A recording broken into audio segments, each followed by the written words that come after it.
very much. How's everyone doing tonight? Yeah! Obviously, Humber night. Nobody wants to sit in the front row because it's like school. The other thing you want to do on Humber night is learn a little bit. So, you know, what we're learning here with this video setup and these TVs that they got, what you realize is that you don't want to be shooting video from the top of your dresser because you're bouncing in and out of the scene. What you need is the video to be in the ceiling. So now all you guys have something to do this weekend when you get home. You figure out how to get that mounted up there. The other thing I like about these TVs is they kind of make you look like a midget. That works out for me because my wife's into little people. Where do I go to get a copy for later? You know, the one thing though my wife doesn't like, well there's a long list, but we're going to focus on one thing. She doesn't like the amount of time I spend in the bathroom. My mom had an issue with this when I was little, actually. Fuck, for the same reason. But you know, the washroom to me, it's my happy place, it's my Xanadu.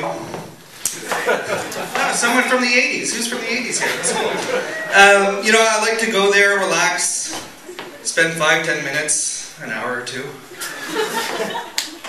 And just take it easy. You know, it is called a restroom, so you want to rest when you're there.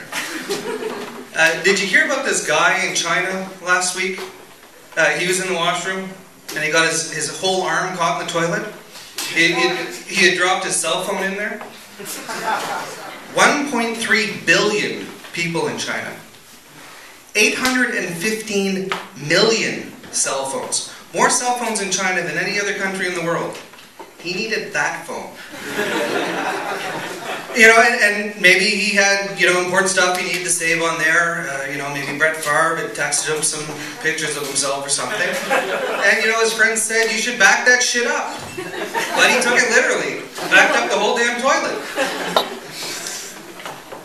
You know, the one thing that bothers me, though, is the washroom where I work.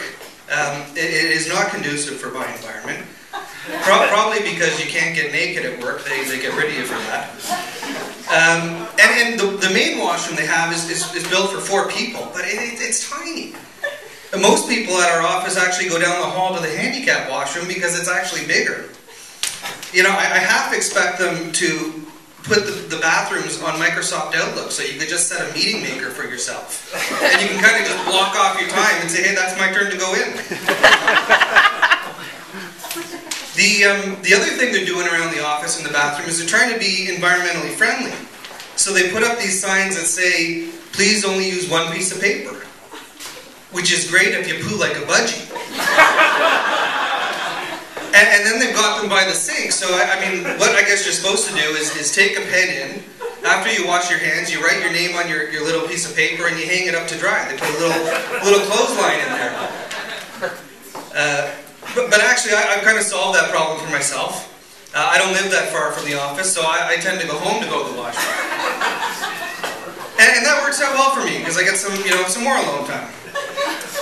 And ideally, I'd like to be like this lady. You hear about this lady a couple months ago down in the U.S.? She had this job for 12 years. She never showed up, and she still got paid.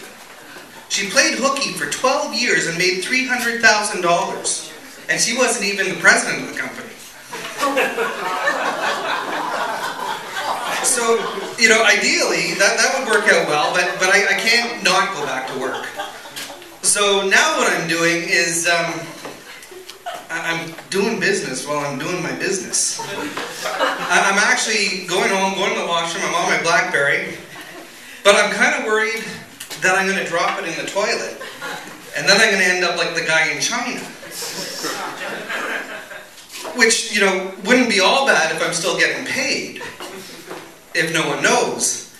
As long as, you know, there's a newspaper nearby, some hand lotion, a sock.